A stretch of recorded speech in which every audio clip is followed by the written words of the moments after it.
Can you guys kind of give me a situation update? What's the latest with you guys? What are you working on right now, and how are you ministering there? Not being in Haiti, but to Haiti.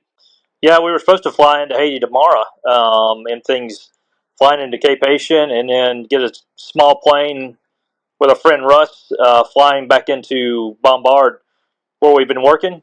And things since all airports are shut down in Haiti right now, and the gang has got control of the main airport. The rest of the airports are all closed down until the prime minister steps down. The gang say that they won't allow anything to happen in the country until he resigns and some new government's put in place. So we're kind of waiting and seeing what goes on with that as we go forward. We've been in contacts with our guys on the ground and keeping posted on what's going on in their areas with other missionaries. Same thing with our pilot Russ up in the Northwest, and things as we go forward. So just seeing how we can support them. We just dropped off 600 pounds of supplies and things here at Agape and in MFI, both flight services that are carrying so many things for missionaries down the next chance they get. And we're kind of watching how things go. And we'll be on another airplane down when it makes sense and the opportunity opens up to get up to the Northwest and keep working and also get supplies to our guys in Titayan. We could land a couple hours away and meet them and get supplies to fix pumps and things there. So That's incredible. So for those who don't know what's happening in Haiti, can you just give a quick kind of up to speed as what's happened over the last year or so, and then what's happened this week that's also kind of sparked on additional unrest there? yeah, about 6 years ago, the some people tried to start killing the president, and they finally succeeded 2.5 years ago. Um, Whatever reason they had for it, it happened. So for 2.5 years, it's gotten progressively worse. They kept blaming the president for all the problems in Haiti, but the problems doubled and tripled since he was assassinated, um, showing more of what was happening. So right now, the gangs are. The prime minister left to go to Kenya to make some uh, deal with them to try to get Kenyans to come and fight the gangs. The gangs have all joined forces together this week and last week. So all the gangs in the whole country are working together to keep the prime minister out. Also, the population is knows he was a part of killing the president. So they say, and things. We're not making any accusations, but that's just what we're hearing on the in the news and things. So going forward, the gang said we're going to have civil war if the prime minister returns to Haiti. So I don't think that he would return to Haiti in this kind of condition. And we'll just watch what happens and see how things go forward. So if you could kind of share the big three, the three things that are most pressing on your heart as far as what people can, how they can pray, the needs that are there, what would you sum those up as? You know, the biggest need is Jesus. That is the only thing that will change the situation in Haiti. No military, no opposition, no anything is going to change and things. So praying that revival breaks out in Haiti. You know, our church, the last time I flew over the end of December, our church was baptizing 19 new people that came to the Lord. That is where this battle will be won, is with prayer and people accepting Jesus, crying out to Him to forgive their sins, and He will heal their land. That's as simple as it is.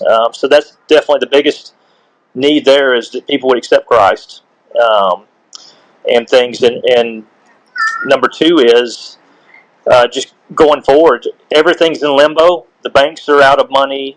There's not really any supplies. The ships have left Haiti, so nothing's coming in. So just pray for stability and things as it goes forward. And we need to pray against the people paying for this. Those people that are paying for all this to happen are the ones that need to find Jesus, and they need to be stopped from paying the gangs to do what they're doing. So that's a huge one. Yeah, that's big. I guess my last question for you. So you guys had to leave Haiti 15 months ago. How are you able to continue to minister? Because I know you guys your desire is to get back. Obviously, that's where your heart is, in sharing Jesus with the people of Haiti. So, what are you guys doing now, and like, how are you able to minister? You've shared a little bit about the planes, but could you share a little bit more about how you're able to minister kind of from afar, and how the state of the ministries that you have there in country? We couldn't be more excited. God is so good. That's all I can say is God is so good amongst everything that's going on.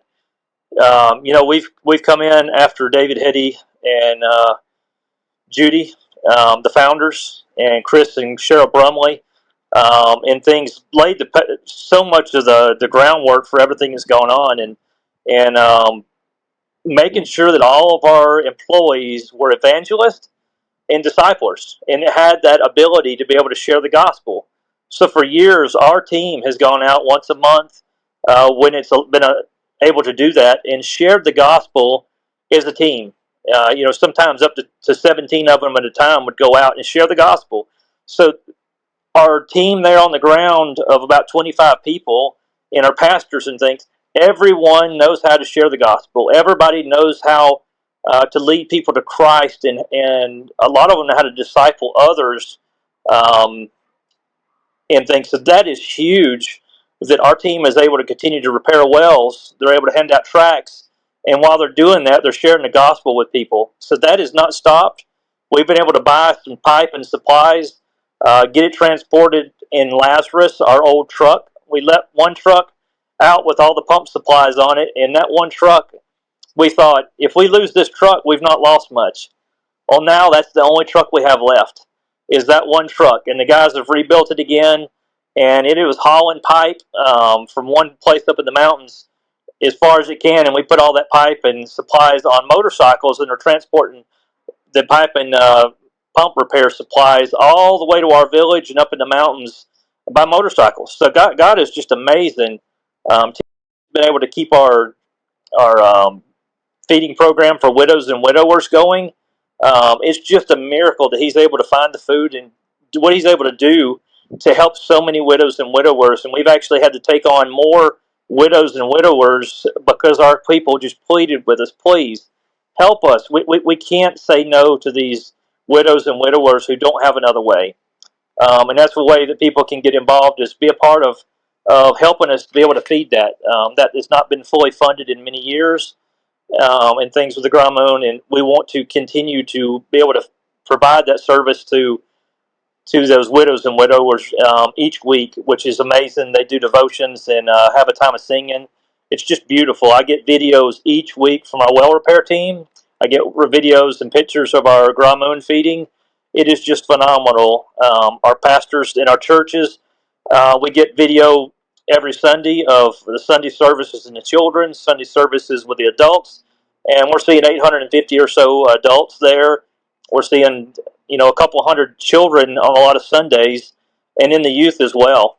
So it's just amazing to watch God work and everything that's going on all around and all the destruction, but God is doing it and things. So us being able to have a staff that's able to send videos to us and let us see the pictures that's happening each week is just phenomenal. This couldn't have been done easily, but in the past, but right now it's amazing. And we're up in the Northwest. We took a trip in December, and we were going to take a trip in tomorrow to support missionaries up there we work with, carrying supplies, things that they need that they just can't get. This coming Thursday was to be the first flight into the Northwest Haiti by flight services, carrying a few thousand pounds up there to missionaries and things. So God's allowed us to be able to work between Russ, the pilot, who's built the runway there, and things, and we're doctoring up with some jackhammers, getting things in better shape for Agape to go and land there next week or as soon as they can, taking supplies to many missionaries up there that haven't had it before. So we're drilling wells up there in that area. We got a well drilled at that hangar. We put some pumps in at the hospital. We drilled wells at 6 years ago, and getting some solar pumps up there that are much better quality than what they had, and things. So we're in the line to get a few more wells drilled up there and go forward. So God has just enlarged our territory. Some of our staff have gone up to a couple hours away from our area, and they're teaching and leading children's ministries where they are and starting them up and things to be able to minister. And we're continuing to keep our staff that are working on. We're each month we're able to continue to pay them because they're continuing to work for Global and sharing the gospel as they go forward. So we couldn't be more excited for what all is going on and things with the team there. And people wonder, what are y'all doing now that you're not in Haiti? Both me and my wife, we've added it up. We're about 60, 70 hours a week a piece working, trying to keep everything we can going, and also trying to fundraise because it takes funds to be able to continue to drill wells and feed the Gramoon and keep the church things going. They put an addition on one of the churches we built up in Soto for the pastor and his wife to be able to live at since the roads are so bad and things. It's just amazing to watch all the power opportunities, and a lot of that's limited to the resources we have to go forward with.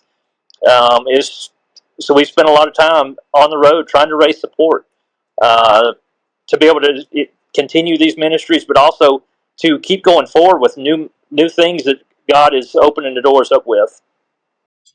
Man, that is so encouraging to hear, brother. Well, I appreciate you hopping on with me today. I know you guys are busy coordinating a lot of those supplies and the flights in and out of Haiti. We appreciate what you're doing, and we will definitely be praying for you guys.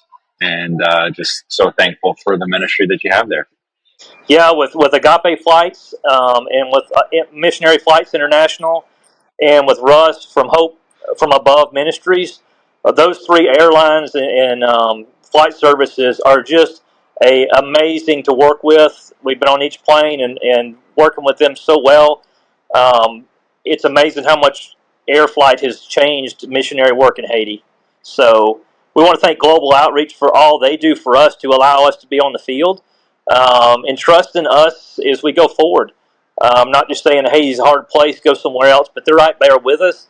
They're behind us. So thank you so much, Global Outreach, for enabling us to continue to go forward, and all of our supporters that are a part of what's going on. It takes support to share God's word around the world, and we thank our supporters in Global Outreach for being a part of that as we go forward.